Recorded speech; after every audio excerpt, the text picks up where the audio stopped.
తల్లి పాలతోనే బిడ్డ సంపూర్ణ ఆరోగ్యంగా ఉంటుందని అంగన్వాడీ సూపర్వైజర్ ఏ అంజలి ఔదేవి అన్నారు. శ్రీశైలం మండలం సుండిపెంట గ్రామంలోని సచివాలయం కార్యాలయంలో ఈ అంగన్వాడీ 8 సెంటర్ల టీచర్లతో ఈ కార్యక్రమాన్ని నిర్వహించారు. తల్లిపాల వారోత్సవాల సందర్భంగా అవగాహన కార్యక్రమం, మానవాహార ర్యాలీ అంగన్వాడీ సూపర్వైజర్ ఆధ్వర్యంలో నిర్వహించారు. ఈ సందర్భంగా ఆమె మాట్లాడుతూ తల్లిపాలను మించిన ఔషధం లేదని, వ్యాధి నిరోధక శక్తి ముఖ్యంగా కాల్షియం అధికంగా ఉంటుందని తెలిపారు. ఎలాంటి ద్రవ పదార్థాలు తాగించవద్దని, బిడ్డకు అవసరమైన విటమిన్స్, మినరల్స్ తల్లిపాలలో లభిస్తాయన్నారు. అంటే ఆ పాలు ఏమన్నా ఎయిర్ గ్యాప్ ఉన్నా కానీ తాగేటప్పుడు ఆ తేంపు రూపంలో బయటకు వచ్చేస్తుంది. అందుకు ఆ పాలు మొత్తం కడుపులోనే ఉంటాయి అన్నమాట. అందుకని బిడ్డని ఇట్లా పడుకోబెట్టుకొని ఇట్లా సరిదీయాలి. అట్లా చేయకుండా పడుకోబెట్టినారంటే ఏమైంది, వాంతులు అవుతాయి, కక్కేస్తాడు బయటికి. అర్థమైందా?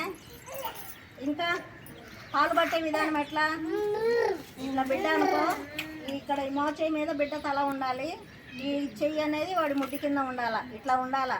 ఆ బిడ్డ తల అనేది ఇట్లా పూర్తిగా ఉండాలి. అర్థమైందా? అట్లా పెట్టిస్తేనే వాడికి పాలు పూర్తిగా వెళ్ళిపోతాయి కడుపులోకి. ఇప్పుడు ఒక డౌట్ నాకు, అందరు బాలింతలు ఉన్నారు కదా, పాలు ఇస్తుంటారు, ఒక పక్క ఇట్లా కారిపోతుంటాయి, ఏం చేస్తారు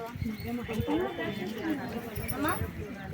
అందరం తల్లులమే, ఆ స్టేజ్ నుంచి వచ్చిన వాళ్ళే, మేము చెప్పండి ఏం చేస్తారు? ఒక పక్క ఇస్తుంటాము,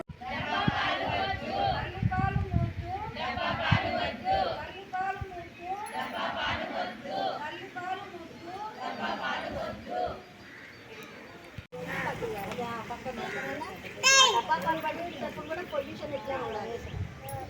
ఓకేనా? ఓకే అమ్మ, మనం టీవీ చూసుకుంటా మంచి మీద పడుతూ పెట్టి చూస్తూ ఉంటే బిడ్డ తల్లి ఏదో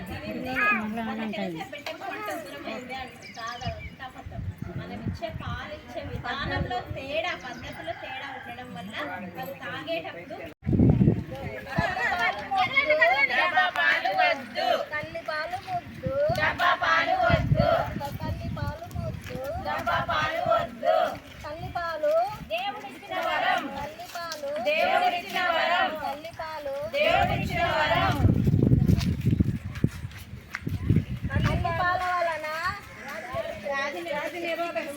పెరుగుతుంది.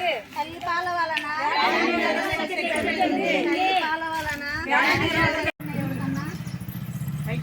పాలు పట్టిన తర్వాత బిడ్డని ఎట్లా పడుకోబెడతారా లేకపోతే కూర్చోబెడతారా? ఇట్లా భుజాన్ని వేసుకోవాలి, ఇట్లా భుజాన్ని వేసుకొని ఇట్లా సరి తీయాలన్నమాట.